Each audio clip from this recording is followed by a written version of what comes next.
And take it away. So good morning, and welcome to the first class of the first year of Mayan's Emerging Scholar Fellowship. Woo! We're all very excited. I think there's a lot of good energy in the room. I'm Deborah Stanhill. I think almost everybody knows me, but maybe not quite everybody. And I'm the chair of the Emerging Scholar Fellowship Committee and the immediate past president of Mayan. The conversations that turned into this program started almost 2 years ago. So please bear with me while I acknowledge everyone who contributed to this Shetayana moment. First, the Mayan staff, Ilana Berkeson, our director during the early stages, Lee Kaufman, and Zoe Lang, who just ran downstairs, who have seen to all details to make a program happen. The board of Mayan, led by Miriam, which supported this project from the beginning and whose careful consideration and sharp questions refined the vision and formulated the program's parameters. Board members Eva Hassenfeld and John Levison, otherwise known as my brother, professors of Jewish education, whose enthusiasm for the potential of supporting the future of adult Torah education lent this project purpose, and whose professional expertise and hard work took a vision to concrete reality. This fellowship is funded outside of Mayan's operating budget, so a special thank you to the donors who heard and understood the vision and offered their support to get us up and running. A final acknowledgement goes to the other members of this committee, Debbie Tesh, Amy Goldman, Siva Hassenfeld, Sybil Levison, who without fail approached every aspect of this process with dedication, respect, and a sense of purpose. From its founding, Mayan has always hired women teachers who are in the early stages of a career in adult education. It has been a quiet part of our mission, but one of which we are proud. Now in our 30th year, we are moving from quiet to purposeful with this Emerging Scholar Fellowship, actively seeking out women scholars at the beginning of a career in adult Torah education and giving them the support to become outstanding educators. That support comes in the way of mentorship in class design and pedagogy, a significant stipend to support developing a course in pedagogical skills, and an audience with whom to share that development. It was immensely gratifying to find out how many women are learning and teaching Torah and to hear how eager they are for the kind of training we are offering.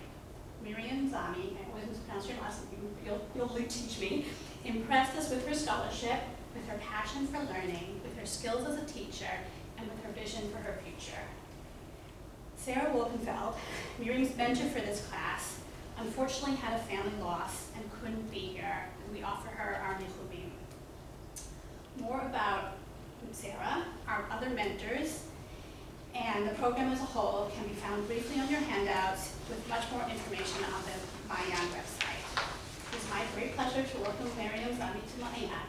Her bio is in the handout, so without further ado, Miriam, please teach us. Thank you. And for a little, just so that I can see everybody and everybody can see me. It's such a great pleasure to be here, really. It's really so exciting for me. I love teaching with the groups of women. So this is very special, and the mentorship that I received from Sarah has been really invaluable for me. So I invite you all to learn with me, and I want to hear your thoughts and impressions and how you think about these texts. Something that I've been very interested in lately, especially in my work that I'm doing in graduate school, is about humor and laughter in rabbinic literature. What's going on? What's with all the humor? What's with all the jokes? And not just jokes, but deeply. Why do rabbis laugh at different things that are happening in their worlds around them? We're going to look at a text specifically here where rabbis are laughing at something that doesn't necessarily seem so funny. So before we start, I just want to pose some bigger questions about laughter. What is the purpose of laughter? How could it function for us in maybe a religious way, in maybe an existential way? How could it help us get through some darker times in life? And to start us off with that, we could look at our first source on this source sheet. This is Viktor Frankl from Man's Search for Meaning, which is a very thoughtful and important reflection on the Holocaust. And he wrote, humor was another one of the soul's weapons in the fight for self-preservation. It is well known that humor, more than anything else in the human makeup, can afford an aloofness and an ability to rise above any situation, even if only for a few seconds. I think Frankel is pointing on something very real and very human, that humor can really help people in the darkest of times. It was certainly a coping mechanism, not just, and there's a lot of scholarship recently on this, not just for survivors after the war, but also during the experience of the camps themselves, and I think that's what he's pointing to.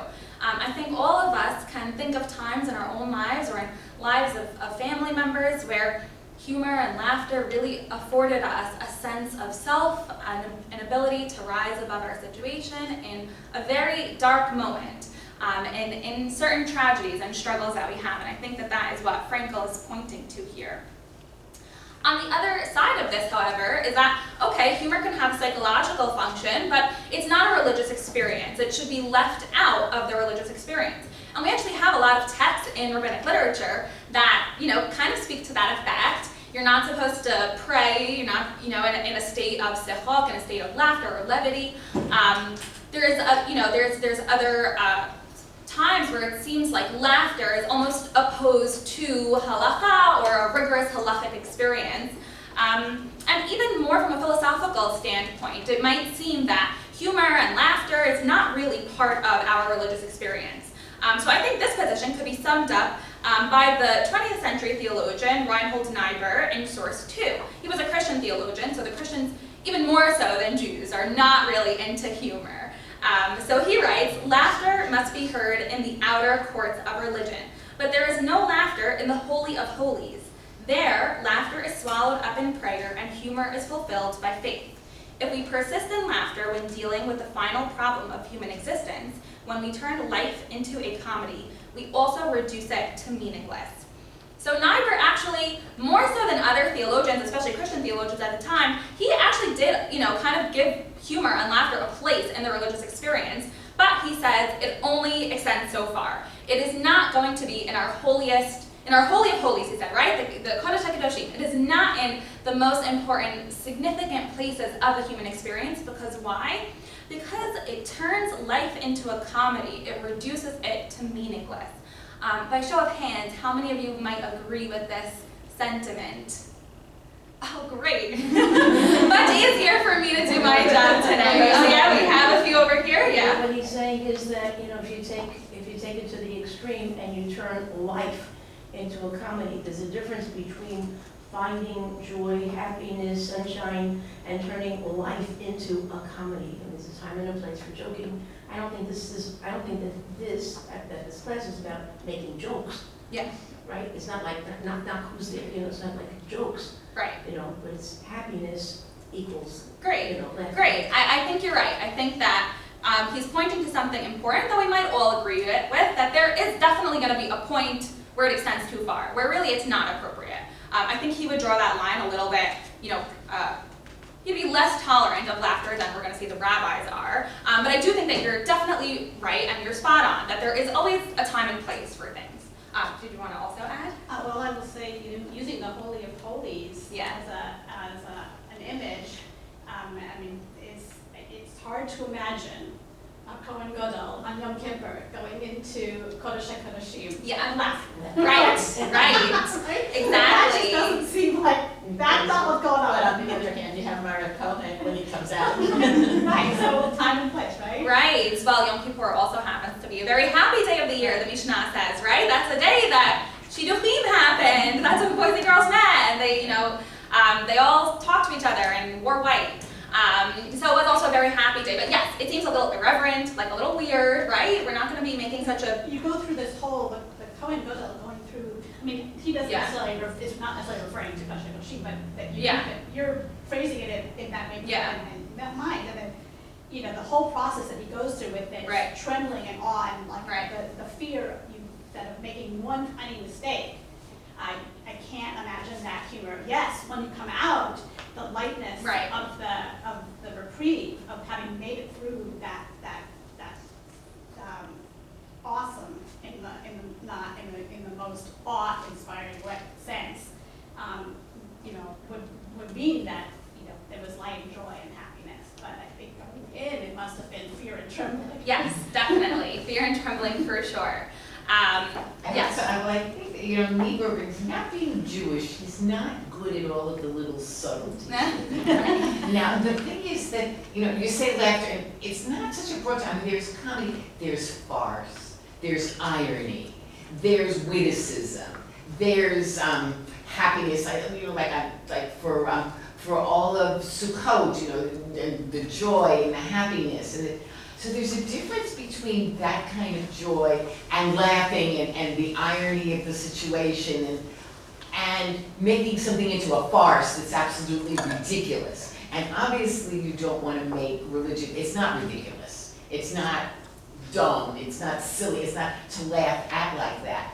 But Iduat Hashem b'simcha, the simcha and the laughter like that, that's a positive thing. And I think that he just doesn't have the subtlety to be able to distinguish one to the other. He puts it all in one category, whereas I think we Jews are able to see that there's different ways of having laughter and joy, and yeah, we don't want to make it silly. We don't think, like, the stories in Tanakh are not fairy tales. They're not silly things to laugh at. There's a lot of depth, but there is humor, but it's sophisticated Good. humor. So It's not this silliness. Good. I want you to hold on to that because I think that will become very relevant for the rest of this class. I do think that, you know, Niebuhr, along with other theologians, like you're saying, sort of categorizes all laughter and humor in this one category of not good, not allowed. Yeah. I think it's striking that these are two existential statements. And they're polar opposites because Viktor Frankl's book is about meaning. Yeah. And Niebuhr's talking about meaninglessness. Right. So I think that there's just a very profound difference in how they're looking at our whole existential makeup. Great, I think that's an excellent point. Right, Frankl's whole book is about how to find meaning, how survivors found meaning in the camps. And yes, and in a sense, humor was almost part of that. You know, of course, he talks about having a purpose, and that really propels you. But humor gave them a sense of meaning in dark times, where the second source, he really doesn't see that as a part of meaning. And I think that that's a great way to pit those two sources against each other. So I wanted to keep both of these in mind as, you know, frameworks as we go through our main text for today, which comes from the Sifrei Devarim. So this is one of our earlier collections of Midrash. It's around the 2nd century. So think it's around the same time as the Mishnah and other Tannaitic works. So it's probably closest in time to the story that we're actually going to read. Closest in time relative to any other rabbinic text that we might read. You might be familiar with the story from the Talmud Bavli, which it also appears, but this is the earlier source, so that's why we're going to look at this one. Okay, I'll read in Hebrew and I'll translate, and you can also follow along in the English or follow along in the Hebrew. Okay. וכבר היו רבן גמליאל ורבי יהושע ורבי אלעזר בן עזריה ורבי עקיבא נכנסים לרומי, שבו כל המיה של מדינה מפיתיוליס עד 120 מיל. So, Rabban Gamliel, Rabbi Yehoshua, Rabbi Elazar ben Azariah, Rabbi Akiva, so our core group of Tanaim, are entering Rome, and they hear sort of the multitudes of this state of Rome, of the city in Rome, 120 mil away, which is a unit of measurement, and which seems probably kind of far, but maybe to them it felt very close. It was probably very triggering. Hitchilu hem bochim v'Rabbi Akiva mitzachek. The rabbis start crying, and Rabbi Akiva is laughing, which doesn't seem to be a congruous response. Amru lo Akiva mipnei ma anu bochim v'ata mitzachek. Amar lahem lama bachitem. So they say to him, Akiva, why are we crying and you laughing? That doesn't seem to make any sense. And he says, well, why are you crying? Amru lo v'lo nivke shehagoyim ovdei avodah zara mizbachim la'elilim u'mishtachavim la'atzavim יושבים בטח שלווה ושענן ובית הדום רגליו של אלוקינו היה לשרפת אש ומידור לחיות השדה. So he said, should we not cry? I mean, look around us, the non-Jews, who they are Ovdei Avodah Zarah, they are idol worshippers, and they're the ones who dwell and tranquility. They live in safety. They have wealth. They have, look around us. Look at this beautiful Rome that they live in. And us, we, worship Hashem, and our home, our Bet HaMikdash, was consumed by fire and is now the habitation of beasts, and it is now overrun by animals. How could you laugh at that? How could you not cry? What happened to this unfair, topsy-turvy world? So that's our first story. So far, all we know, the rabbis are all walking through Rome. I think everybody remembers the second half of the story, which we'll see in a minute. And there's this, disparity between Rabbi Akiva and the rabbis. Rabbi Akiva laughs at sort of the sight of, we could call it kind of like oppression, or at least the symbol of their oppression, the Romans living in their wealth, living in their safety and security. And the rabbis express discomfort with Rabbi Akiva's laughter. Now, Rabbi Akiva responds to them with, let's read the last line. So what does he say? Amar lahem, afani lekach sachati, im kach natan lemachbisav, kal vachomer lo aseh ritzonah. So this is why I'm laughing. If this is what God gives to those who anger him, well, even more so to those who love him, and those who do his will. What do you think of this response? Would this satisfy you if you were the other rabbis walking around?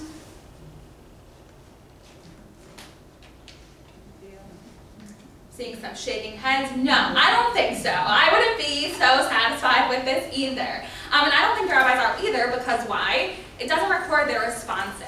They don't say, like, oh, that's a good point, like, let's continue. No, it doesn't record their responses. It seems like they kind of just, continue on their way. Now we start the second story. Shuv Pam, again, another time.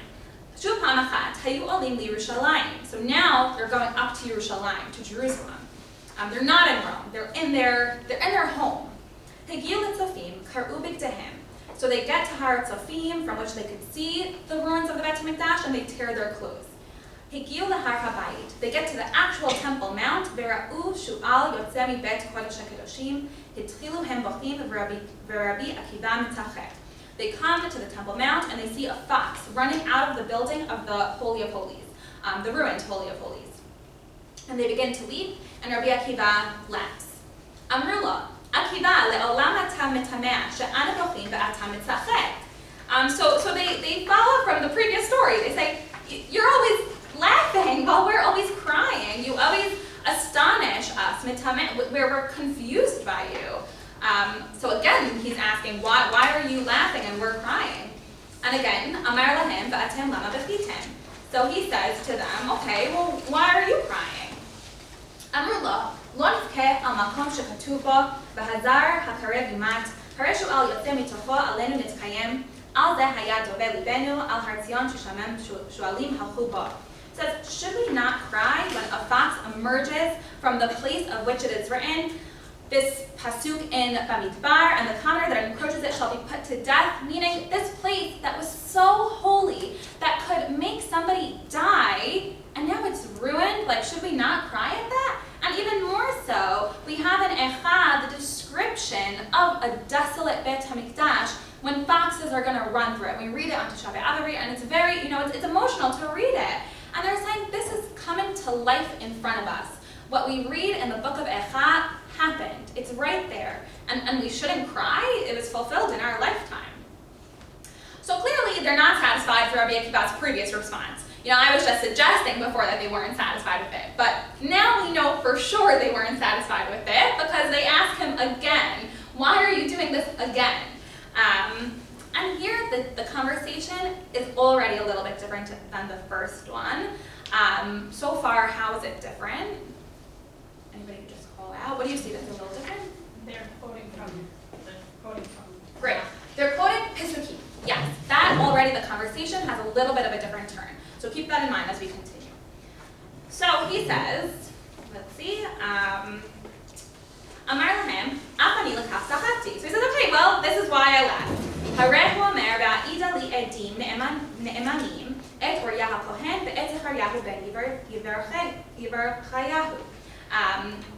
He quotes a verse from Yeshaya, and he says, this is why I laughed, because of this verse. Call reliable witnesses, Uriah HaKohen and Zechariah, the son of Yeberchia, to witness for me. Now this is not Zechariah, our prophet, in the book of Zechariah. This is just a different Zechariah. And the commentators there, try to figure out who is this Zechariah. He was just an important person living at the time. So he quotes this verse from Yeshaya, and he's going to make a midrash on it. He's going to say, what are these two figures doing next to each other? So let's read what he says. V'kima inyan Uriah etzel Zechariah. So what's Uriah doing next to Zechariah? Ma amar Uriah. So what did Uriah say? Zion sadeh techaras v'Yerushalayim ayim tiyeh v'har habayit lebamot yar. Okay, so what did Uriah say? Zion should be plowed as a field, Jerusalem shall become a heap of ruins, and the Temple Mount a shrine in the woods. So really a terrible prophecy of destruction. That is Uriah's prophecy. And Ma Amar Zechariah, what does Zechariah say? Ko Amar Hashem Tzvaot, Od Yashvu Zekenim V'Zekenot V'Gomar V'Rechavot Ha'ir. So what does Zechariah say? This famous, beautiful prophecy that you can see on the streets of Jerusalem, right? It's so special when you go and you can see that. Thus said God, there should be old men and women in the squares of Jerusalem. A very beautiful prophecy of restoration, of redemption. So how does he explain this? Amar HaMakom. So God says, Hareli Shnei Edim Ha'elu. So I have these two witnesses. Im Kayamim Divrei Uriah, Kayamim Divrei Zechariah. Ve'im Batelu Divrei Uriah, Batelim Divrei Zechariah. So if the prophecy of Uriah is fulfilled, then the prophecy of Zechariah will be fulfilled. And if the prophecy of Uriah is not fulfilled, if it's canceled, then so too the same for the prophecy of Zechariah. Samachti, I'm happy. Shenitkaimu divrei Uriah. L'sof shedivrei Zechariah atidim lavo. I am happy that the words of Uriah were fulfilled, because that means that in the end, the prophecy of Zechariah will in the future be fulfilled. Belashon hazeh amru lo, Akiva nechamtanu. So because of this, they said, Akiva, you comforted us. So in this second part of the story, we call it story number 2, the rabbis actually are comforted in the end. So why do you think they're comforted in the end? What is different about this part of the Midrash, this second half of the story, from the first half?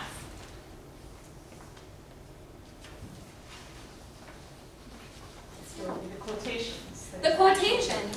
Good. So and say more about that. So why should that make them comforted? It's one thing to have just faith that you can kind of pull out of nowhere, and it's Yeah. another thing to say, I have faith and here's why. Right, good. So it's almost like a proof why you should have faith. Good. Anybody want to add to that or say anything else? Good. I think that is a very important distinction between this half of the story and the first half. The midrash that Rabbi Akiva creates. And we'll come back to this in a couple of minutes, but this idea of midrash, the creation, the rabbinic act of creating midrash, making meaning out of text, that is really what allowed Judaism to persist in a post-destruction world. That is what allowed the rabbis to create meaning from history. And that is really what gives them faith moving forward. So I think you're exactly right. I think that the rabbis are comforted because of this act of midrash. That is how they know that things will be okay. Now, I think in this midrash, we have the laughter here. And I think it functions in two ways. One is political and one is theological. So we'll talk about the political side first, and then we'll talk about the theological side. So politically, there's been so much really interesting research lately about laughter used as a political tool against oppression, basically, against oppressors, as a way, and we kind of talked about this with Viktor Frankl in the beginning, as a way to sort of regain humanity amidst oppression. So I think the next source is going to help us explain this idea of laughter as a tool of political power. Now this source comes from Cassius Dio. He was a Roman senator in the 2nd century, which is pretty contemporary to our source in the Sifrei that we just read. So he describes in his Roman history a weeks-long performance by the emperor. And in this weeks-long performance, they were commanded to laugh on cue. When the emperor performed and had his performance, do something funny. And if they didn't laugh, well, that was very bad for everybody in the audience. And the senators are like in the first row, so they really have to be, on their game and laugh when they're supposed to. It's like, in those on those shows, late night comedy shows, they like hold up the cue cards, like that's kind of what it was like. Except here, if they didn't do it, they would probably die. So here, humor is really wielded as political power. So let's read what he writes. He, Emperor Commodus, did something else along the same lines to us senators, which gave us good reason to think that we were about to die. That is to say, he killed an ostrich, cut off its head, and came over to where we were sitting, holding up the head in his left hand, and in his right the bloody sword. He said absolutely nothing, but with a grin he shook his own head, making it clear that he would do the same to us. So he's threatening them with their lives for no apparent reason, just out of absurdity, because he can, because he's powerful. And in fact, many would have been put to death on the spot by the sword for laughing at him, for it was laughter rather than distress that took hold of us, if I had not myself taken some laurel leaves from my garland and chewed on them, and persuaded the others sitting near me to chew on them too, so that by continually moving our mouths we might hide the fact that we were laughing. This is a very funny text, I find, when I first read this. It's a little bit scary, but it's also kind of funny. He's explaining the situation where the emperor basically threatens them for no reason, just because I can. I'm the most powerful person in the world. And what do? They laugh. That's their response. And he describes how he even has to like chew on his laurel leaves on his garland so that the emperor doesn't see them laughing. One great historian writes on this that power is met and spontaneously challenged by laughter. So not only is it a meeting of powers, but it's a challenge of power. It says, I am human, I have autonomy, and you can't control me. That's what laughter does in this situation. It turns it on its head. It turns the power on its head. And there's also been a lot of discussion lately on emotions as a political tool. Whoever holds, your emotions has the power. And I think here's a great example of that, where having control over your emotions, whereas, the oppressor over here, the emperor, tries to have power over their emotions, that would signal power over the individual. But the individuals, they take the power back by having control over their emotions. In the face of utmost existential crisis, this unjust death, which is really what this is describing, the only response sometimes to maintain a semblance of self and humanity is to laugh. And I think that this gives us a good way to think about Rabbi Akiva in this situation. It's kind of like he's seeing the world turned upside down, really these powerful Romans who just do things just for the sake of doing them, just because they can. And how does he, announce to them, to his colleagues, to himself, that he can maintain his own autonomy, that he's not going to be controlled by them? He laughs. And it's almost like laughing at, the injustice. He says, no, it can't be. I am still powerful. You can't take over me. This is this emotional resistance that allows one to recapture the power and loss of agency, the exercising of autonomy in the face of oppression. And I think that this is a very powerful way to think about it. Rabbi Akiva, and of course we're going to look later, actually, at the sources that show Rabbi Akiva against the Romans, actually Rabbi Akiva versus the Romans, where this one is more of a philosophical, exploration of that. Now, before I continue, I just want to take, are there any questions or comments on this? A quick question on Yeah. Zachariah. You said that Zachariah, the son of whatever, Yeah. wasn't the Zachariah that we know. Correct, But yes. then later on when we're quoting it, that is the Zachariah. Good, exactly, great. So it's a great point. This is something that the rabbis love to do. They take different people and concepts and words from different psukim, and they associate them with something that they do know from somewhere else. So it doesn't have to be that the Zechariah that's quoted in Yeshayahu, where there is the Zechariah from later, but the rabbis make that connection. And that's the powerful act of Midrash. It allows them to read the Tanakh in a very radical way, almost. Like we think, Midrash, oh, it's just Midrash. No, it's very powerful, it's radical. They're able to read different psukim together. It's a beautiful thing, it's very creative, but that's a great point, so I'm glad you pointed it out. Any other, yeah? I wanted to ask, So do you think that Rabbi Akiva is saying two different things and has two different explanations, or just using like different? I think, so we'll talk about it again at the end, like when we reflect on both of his responses. I think that they're two sides of the same coin. And we'll actually, you know what, we'll come back to that in a few minutes and really explore that a little bit more. So this, yeah, go ahead. I think that number 4 is very different from the other ones in the beginning.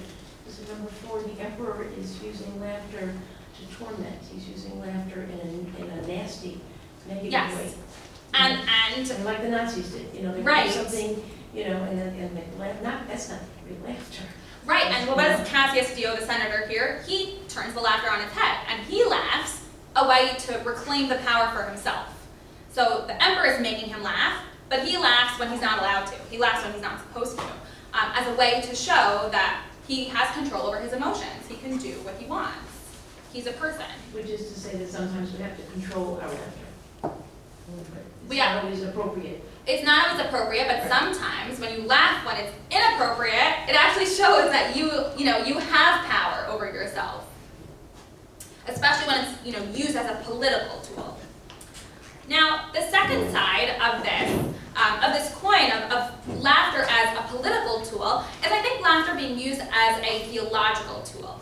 And the way I want to explore this is through another Greek model, through these two philosophers, Heraclitus and Democritus. These two philosophers are from around the 5th century BCE, so really quite a few centuries before, but they become a lot more popular during the Second Sophistic, which is around the time of the rabbis, during the 1st and 2nd century CE. And they have their own ideas about, the world, and Heraclitus thinks that everything is in flux, and Democritus thinks that everything is made of atoms. But by the time that writers are writing about them in the 1st and 2nd century, they just take on these literary personas. And in these literary personas, Heraclitus is always crying, and Democritus is always laughing. And they always walk around together, and one guy's crying, one guy's laughing. They probably don't even know each other in real life. So let's read one of these. So this is from Seneca the Younger. He was a Stoic philosopher. So he writes, whenever Heraclitus went forth from his house and saw all around him so many men who were living a wretched life, no, rather dying a wretched death, he would weep, and all the joyous and happy people he met stirred his pity. He was gentle-hearted but too weak, and was himself one of those who had need of pity. Democritus, on the other hand, it is said, never appeared in public without laughing. So little did the serious pursuits of man seem serious to him. So why is Heraclitus crying? Just summarize. Futility of life. Say that again. Futility of life. Futility of life. Life is meaningless. Everybody has a terrible, miserable existence. We should just cry about it. And why is Democritus laughing? Futility of life. Futility of life. Life is meaningless, so let's just laugh about it. Exactly. So really, again, this is two sides of the same coin. Really, life is meaningless. It's absurd. There's no rhyme or reason. There's no meaning. So one person cries about it, and one person laughs. You could almost sum it up to glass half full and glass half empty. Good. I think that's a good way to look at it. They both kind of look at the world the same way. They both see it as absurd. They just have different responses to it. Now, I think that the crying that Heraclitus does is kind of reflected in the rabbis, in the colleagues of Rabbi Akiva, who cry. And they actually say a very, something that really, pulls at me, which is they say, should we not cry when they're living in tranquility and they're the idol worshippers and they have safety and security and wealth, and us, we're the ones who worship Hashem and our world, and we're destroyed? It's not fair. It is not fair. That's what the rabbis are saying. So why shouldn't we cry? That really reminds me of what Heraclitus is saying here. People have terrible existences, so we should cry. On the other hand, on the other side of this, I think that Rabbi Akiva's laughter is different from Democritus' laughter. Whereas Democritus laughs because the world is absurd, we can't actually know anything. In Greek, they call this gelos. It's a mocking kind of laughter. Rabbi Akiva has a different kind of laughter. He has euphemia, which is a more lighthearted, kind of meaningful laughter. He says, I'm laughing because the world is knowable, not because it's unknowable. I'm laughing because I have confidence in the world, because I have confidence in Hashem to bring about ultimate redemption. There is meaning to life. You had a question? I had just a comment, which is that one of the things that especially the story about Rome, the other rabbis didn't have faith in Hashem, that Rabbi Akiva did. So they were Yeah. seeing the world as, this is, you know, God has left us. Yeah. And, Right. And, you know, ignoring all of the parts of our tradition that say that are going to be times Right. when you sin and God's going to leave you, but He will come back. He will come back to you. Good. Good. I think that's a great point. And also, like, I don't want to, indict the rabbis or anything. Like, it is very hard to have faith in Hashem, especially in that moment. And we've all had personal moments of that and national moments where it's hard to have faith in Hashem. So the rabbis, I actually think this could be very inspiring for us, that even our great rabbis struggle with their faith also, and that's very normal. And I think you're exactly right, that they're not seeing the picture as Rabbi Akiva sees it. Rabbi Akiva is able to see kind of the future. He's able to have confidence in the world. And again, to bring back the point that we said earlier, how does he show us that he has confidence? Through Midrash. Through looking at the Torah, our traditional text, our national covenant, and he draws meaning out of history. Now, it's not the way that some other groups at the time, while the rabbis were living, or a little before the rabbis, would say, oh, this text is referring to me. It's talking about my time. It's not the same as that, where you might see a rabbi today, like reading the parsha and saying, this is exactly us today. It's not exactly that, but it's a way to read Torah as a way to understand how the world works. Understand that the world is knowable, it's moving in an upward trajectory. There is ultimate morality and justice, but it just might not be right now. Rabbi Akiva sees it personally and politically, when he's the guy who lost the rooster, the donkey, and the, what was it? And the lions, right? Yeah, so he's internalized it, and that's what. yes, he internalized it, and great, because that's a great segue. We're going to now look at two texts, one from the Bavli and one from the Yerushalmi, about Rabbi Akiva's personal confrontation with the Romans and with death. So just to frame it, right now we're talking about, they're looking at the Beit HaMikdash destroyed after the Great Revolt in 70 CE. Rabbi Akiva, as many of us know, died in the Bar Kokhba rebellion, which was in 135 CE. And he was one of those who were murdered. And the Gemara really tells very sad, poignant stories about this. We're going to read the Yerushalmi's account of his death and then the Bavli's account of his death. And I want us to think, as we read both of these texts, first of all, think about what is the difference between these texts and similarities, differences and similarities, and also how does it compare with our first text, with our Sifrei? Can we view it in light of what we talked about with laughter, with political resistance, with theological meaning, existential meaning? Does that ring true in these texts? So the first one is from the Yerushalmi. So this is in Yerushalmi Berachot. I am going to read the English for the sake of time. And it begins. Rabbi Akiva was punished before the evil Tinius Rufus, who was the Roman executioner. There came the time for the reciting of the Shema. He started to read it and laughed bigachach. He said to him, the executioner, he said to Rabbi Akiva, "Old man, you are either a sorcerer or one contemptuous of suffering." Meaning, why are you laughing? You must be crazy. What is going on? And he said to him, Rabbi Akiva said to the executioner, "The spirit of this man should be blown away. I am neither a sorcerer nor contemptuous of suffering. But all my life I read this verse and said, when will I have occasion for these three?" And he quotes the verse from Devarim, "Ve'ahavta et Hashem Elokecha b'kol levavecha v'kol nafshecha v'kol me'odecha." So he says, I loved him with all my heart. I loved him with all my money. That's me'odecha. But whether or not I could, with all my soul, I could not test. But now, with all your soul came, the time for reciting the Shema has arrived, and my mind has not wavered. Therefore, I am reciting and I am laughing. He had not finished speaking when his soul flew away.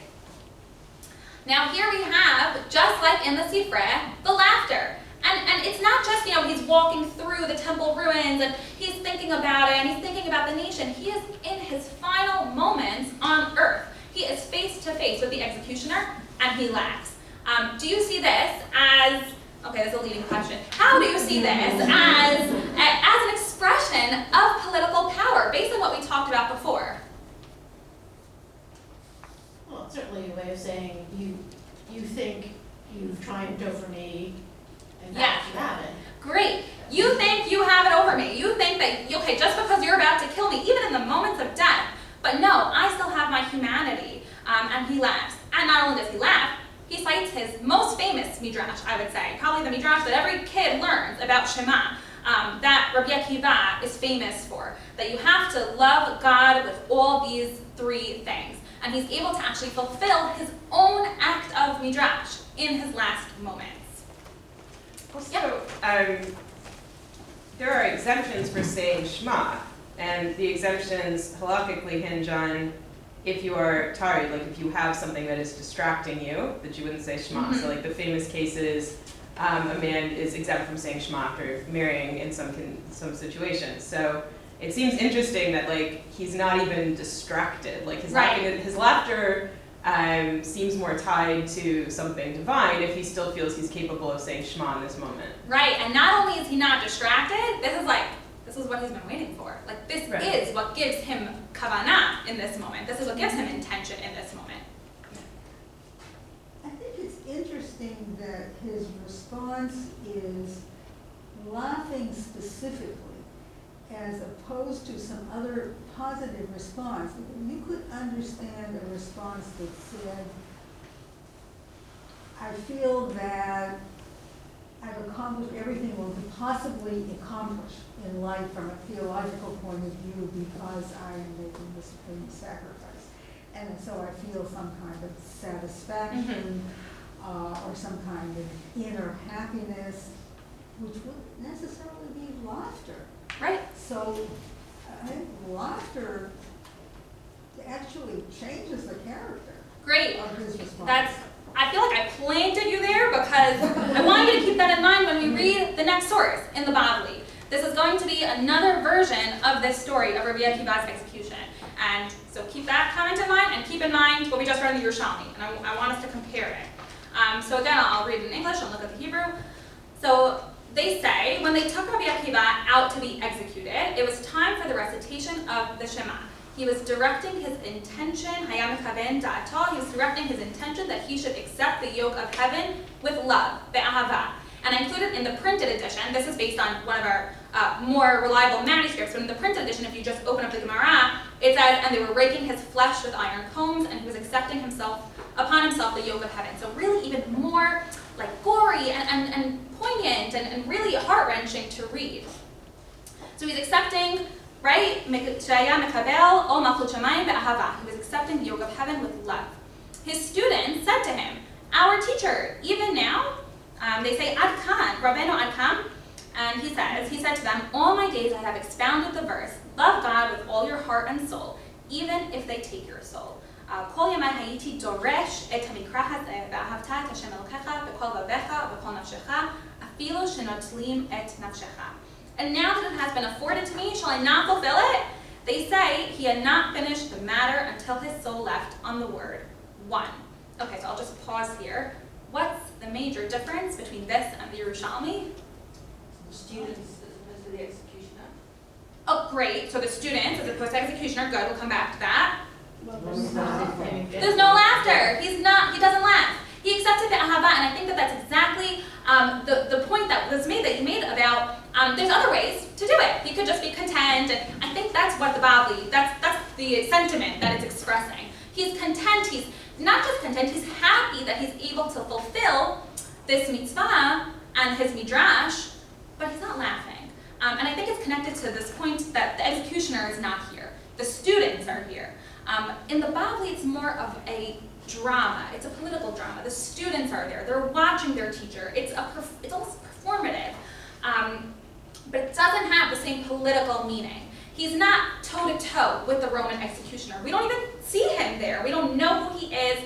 You know, he doesn't have a conversation. There's no power imbalance. There's no power shift like we had in the Yerushalmi, and there's no laughter. There's no sense of, I am stronger than this Roman. Now the rest of the Bavli is going to create this tension even more. So I'll read it in Hebrew and then in English. Amru malachei hasheret lifnei HaKadosh Baruch Hu. So the angels say to God, Ribbono shel olam, zu Torah v'zu sifra. This is your Torah and this is its reward. Mimatim yadecha Hashem mimatim micheled. From death by your hand, O Lord, from death of the world, they quote Tehillim. Amar lahem chelkan b'chayim. He says to them, God says to them, the end of the verse, in this Tehillim verse, whose portion is in this life. Meaning, what is he trying to say? His end, he will have olam haba. Va'amru ashrecha Rabbi Akiva she'ata mizuman l'chayeha olam haba. So a divine verse, yatzda bat kol, sorry, I skipped those two words. A bat kol, a divine voice emerged and said, happy are you, Rabbi Akiva, as you are destined for life in the world to come. Now, I think this phrase about the Malchei HaSharet saying, this is your Torah and this is its reward, it appears also in other places, and it's a really interesting phrase, and I think it's reflecting the rabbis who are writing the story, their own discomfort with what is going on. They say, this is justice? How did you explain this, God? It's almost as if the authors of this text are putting themselves in as the angels, and they're writing this message. This Midrash is their message to God. How could you do this? And I think it actually parallels the students' question in the first half. They say to Rabbi Akiva, even now? Like, why now? This is not the time. Which actually maybe harkens back to our original Midrash, right? Where the rabbis tell him, what are you doing? Why are you laughing? His students say it again, and then the angels say it to God. Why is this happening? The Bavli, I think, as opposed to the Yerushalmi, has a sense of existential uncertainty. It's not the same as the feeling that we get from the Yerushalmi and the feeling that we get from the Sifrei that we read. And this is actually, by the way, characteristic of theodicy in the Bavli versus in the Yerushalmi. A lot of really interesting scholars have shown that the Yerushalmi has a much more classical understanding of theodicy. You know, you do good, eventually you'll get good. The Bavli tolerates a strain of absurdity. It tolerates the idea that maybe things happen and we don't really understand why they happen, which maybe is often closer to our experience sometimes. And I think that, you know, to kind of reflect on everything we've spoken about as a whole, the Bavli really expresses for us something that I think a lot of us experience in our day-to-day lives. Why is this happening? Sometimes we just don't know. The world seems unfair. The world really does seem incongruous. And this is what the rabbis are expressing in our first Sifrei text. But what I think Rabbi Akiva can teach us from the Sifrei, and again, as it gets expressed in the Yerushalmi, is that if we look to our text, if we look to the Torah, if we're able to make meaning out of history, we're able to rise above our situation and see the kind of like the light at the end of the tunnel and see the future of redemption. And the way this is expressed is through laughter. And to get back to your original question about, are these two different responses? I think they're really part of the same response. One is, against his actual political environment, the actual threat that he's living with the Romans, and at the same time, it really goes hand in hand. The other is national. The other is God, it's theological. It's that not only can I rise above the Romans right now, but I can rise above it because I believe in God. I believe in Hashem. I believe in the text of the Torah, which tell us that the world is ultimately moral. There will be ultimate justice. And he has that confidence. So I think, if we return to the original quote from Niebuhr at the beginning, that there's no laughter in the Holy of Holies, well, that's exactly where Rabbi Akiva laughs. Exactly in the Kodesh HaKadoshim. That's where he laughs and he finds his meaning in history. And he's able to share that and comfort his colleagues. I think this could be a very powerful lesson for us to really, use laughter and in a way that that we talked about before, that it doesn't make life meaningless. It doesn't turn it into a comedy, but actually brings meaning to life and can imbue it with a sense of meaning. So, thank you. Well, and so often it's there's a duality. We say, in Ecclesiastes, there's a time to laugh and a time to weep. We need both, and I think, even in the first story, there is a time to weep. When the situation is said, man, our feet are planted in the earth. We're not malachim, we're planted in the earth. We're of this time. So to, just to bypass and say, oh, okay, well, things will be better to come. No, you have to recognize the reality, and you have to cry. It's sad. It's at the stages of mourning. You don't immediately go on with your life. You bury quickly, but you mourn, you sit, you weep, you cry, you despair. and then in the different stages, you move on. The fact that in the same place and the same time, the rabbis were in the stage of wood, and Akiva had already moved on. That's the incongruity. They were both correct, but to be at the Good, he same was almost a step time, ahead, right. he was already there, Good. and they weren't there yet. They would get there, which is why he comforted them when he explained the process, Yes. how he got there. But originally, they weren't, because they're still there. I mean, you don't talk to a person who's just had a tragedy and a loss And I say, oh, think- things are gonna get better. You don't say Yeah. that, that's the wrong thing to say. I think it's But also eventually- significant that the rabbis in that midrash do not quote that pasuk from Kohelet. They don't quote that, which would seem maybe a logical thing to quote. No, it's not even about that. They're not trying to find word for word in their Tanakh something that shows that they're allowed to laugh and that they should. No, it's about the act of midrash, which seems like it wouldn't be relevant, you know, and Rabbi Akiva makes it relevant. I think that's what's very powerful about the midrash and the way that he's looking at his Torah in the Sifrei. Yeah, great point. Other questions or comments? It seems like the laughter is not for humor, but it's Good. for optimism. Good, it's not for humor, and I think that's a great point. It's about optimism, it's about humanity, you know, an existential position in the world, like political autonomy. Yes, it's really much greater than humor. And just to go back, humor is also important. Like sometimes in dark moments, like if you just watch a comedy, like it could be helpful. But I think what I'm trying to show is that there's also a deeper significance, a more religious significance also to laughter. First, thank you. This was really awesome and so interesting. Yeah, and just to sort of reflect on what you said quickly, like I really appreciate your point about the interpretive act as sort of imbuing us with life and hope. And I wonder, and I'll just say it as a question, like his first response, there's like an element of sort of like revenge in it. Like there's something like distasteful to me about what he says in the first time and the second time. And so I wonder if even engaging in the interpretive act also, like the two are connected, what you say. It elevates us beyond that moment of history and like this is my enemy to like sort of stepping above that and say like I just have faith and I know that Right. this is I love that. I think that that's beautiful.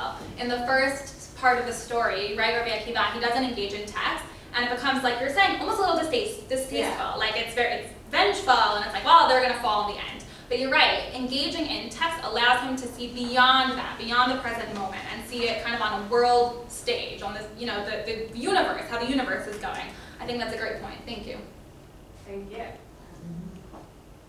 I think also that Rabbi Akiva, I mean, he didn't start learning until he was much older.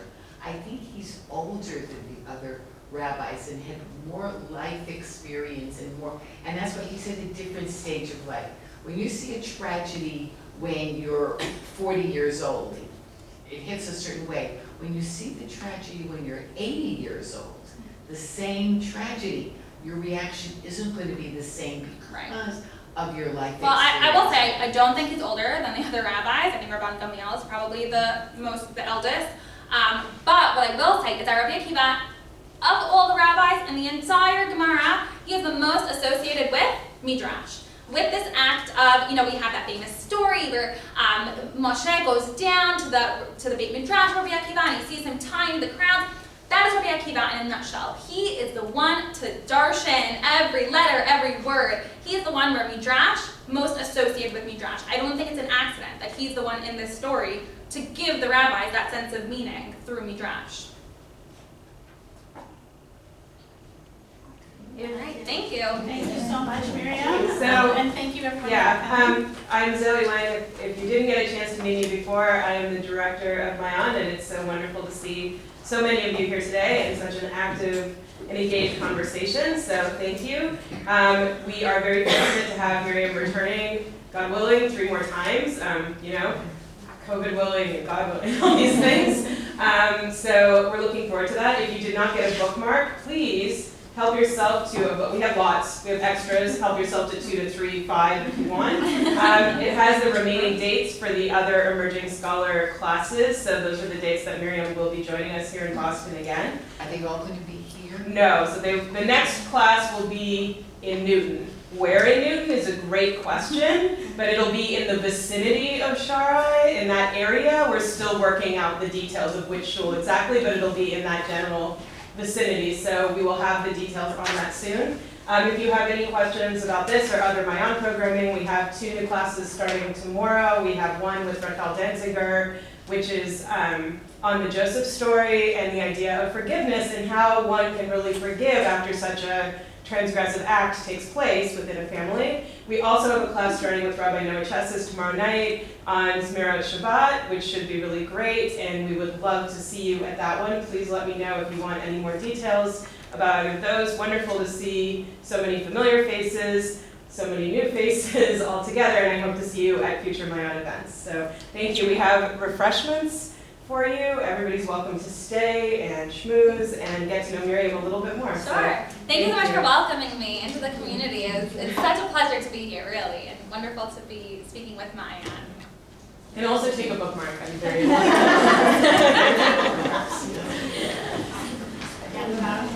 Yeah.